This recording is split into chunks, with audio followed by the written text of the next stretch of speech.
سلامونه علیکم دوستانو که چېرته تاسو پینډینګ کیسونه لري هغه که سټیزنشپ دی هغه ګرین کارت دی او که ورک پرمټ دی همداسې نور کیسونه تر اوسه پورې تاسو ته ځواب نه دی راغلی دی یو کال وتی دی 2 کاله وتلی دی یا هغه د خپل د مودې څخه ډېر وخت وتی دی تر اوسه پورې تاسو دپاره کوم ځواب نه دی ترلاسه کړی نه په میل کې او نه ایمیل کې هیڅ کوم دغه تاسو لپاره احوال نشته دی یعنې انټرویو ته تاسو په تماس دی تر اوسه پورې ځواب نه دی ترلاسه کړی تاسو خبره سئ چې هغه کوم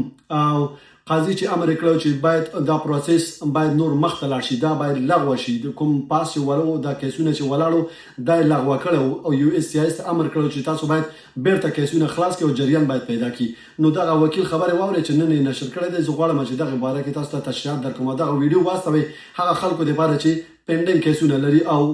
تر اوسه پورې هغه کیسونه بند پاتې دي دغه ویډیو ورته واستوئ تر څو هغوی هم دغه څخه خبر شي اول به دغه وکیل خبرې واورو بعد د هغې نه زه تشریحات درته درکوم. Remember when I said a few days ago that a federal court forced immigration to stop pausing green cards and citizenship for citizens of 39 countries? Well, today they filed an appeal. This was filed just a day ago saying that they will be appealing. په دې ویډیو کې د کډوالو وکیل د یو مهم خبر په اړه خبرې کوي دلته د هغه خبرو خلاصه په پښتو کې وړاندې کوو چې د نه د هیوادونو د کډوالو قضیې او د حکومت اپیل د محکمې پریکړه څو ورځې وړاندې یو فدرالي محکمې د امریکا د کډوالو اداره یو اس سی ایس مجبوره کړه چې د نه د هیوادونو د وګړو د ګرین کارتونو او تابعیت یعنې سټیزنشپ د پروسې ځنډول بند کړي د حکومت غبرګون حکومت اوس د دې پریکړې پر وړاندې استثناء یا اپیل غوښتنه کړې او د هغې پر ضد یې په لوړه محکمه کې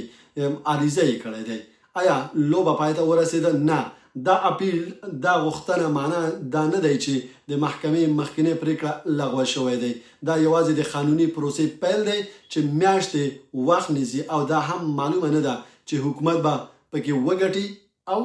که نه اوسنی وضعیت او ستاسو لپاره فرصت قانوني پریکړه لا هم پر ځای دی قاضي مکنل چې نوم دی جج مکنل پریکړه لا هم نافذه ده یعنې مثال قانوني ده په دې معنی چې حکومت مکلف دی چې د کارت اجازه یعنې ورک پرمټ ګرین کارتونه او تابعیت کیسونه پروسې ته دوام ورکړي یعنې جریان باید وساتي د بوزي د وخت نه ګټه اخیستنه وکیل وایي چې اوس د هغو کسانو لپاره یو ډېر ښه او محدود چانس دی یعنې نر وینډو دی چې کیسونه یې بند پاتې دي په کار دی چې ژر تر ژره له یو اس سی ایس سره اړیکه ونیول شي تر څو هغه مجبور کړی شي چې د دې قانوني چانس څخه په ګټې اخیستنې او د دې کیسونو نهایي کړي مخکې له دې چې د حکومت اپیل کومې بلې نتیجې ته ورسیږي چې مثال دغه بیان نور ختم شي باید د چا کیسونه چې په پینډینګ حالت کې او تاسو درولي یو یعنې مخته نه ته باید هغه بیرته جریان عمومي باید مخته لاړ شي نو هغې د خطره دغه وایي که چېرته نه اوس دغه کې بیرته یو اس سی ایس اپیل یې کړی دی یعنې هغو نه دوی اپیل یې کړی دی دا معنا چې مثال دوی به خپل دلیل ورته وړاندې کوي او هغه کوم صحیح دلیل ورته وړاندې کوی هم نشي ځکه چې یو کس باندې نشي کولی چې ټول کس ملامت کړي نو هغه دغه وخت نیسي یعنې یو میاشت تر شپېته ورځو پورې دغه وخت نیسي نو په دغه وخت په جریان کې که چېرته تاسو وکیلان لرئ که چېرته تاسو مهاجرتي وکیلانو سره ستاسو کیسونه دي هغوی ته ووایئ چې باید هغوی اپیل وکړي هغوی ته زر تر زره یو اس سی ایس ته ووایئ چې موږ ته ځواب راکړه چې ته څه غواړئ آیا زموږ کیس په کوم حالت کې دی زموږ کیس څنګه شو دغه ټول باید خپل وکیلانو سره وغږېږي او خپل وکیل له طریقه باید مخته لاړ شي دا یو عامه پوهاوی ویډیو ده چې ما زه فقط خبرداری د خطره تاسو د عامه پوهاوی د خطره زه ما جوړ کړی دی نور ستاسو کار دی چې باید سره مخته لاړ شي او که زیات بیا دقیق معلومات او دغه شیان ته بیا کولی شي چې خپله د مهاجرتي وکیل سره اپاینټمنټ ونیسي خپله وکیلان به تاسو لرئ هر هغه څوک چې پینډینګ کیسونه لري باید وکیل حتما او ضرورا باید تاسو ولرئ هغه کوم وکیل یا مهاجرتي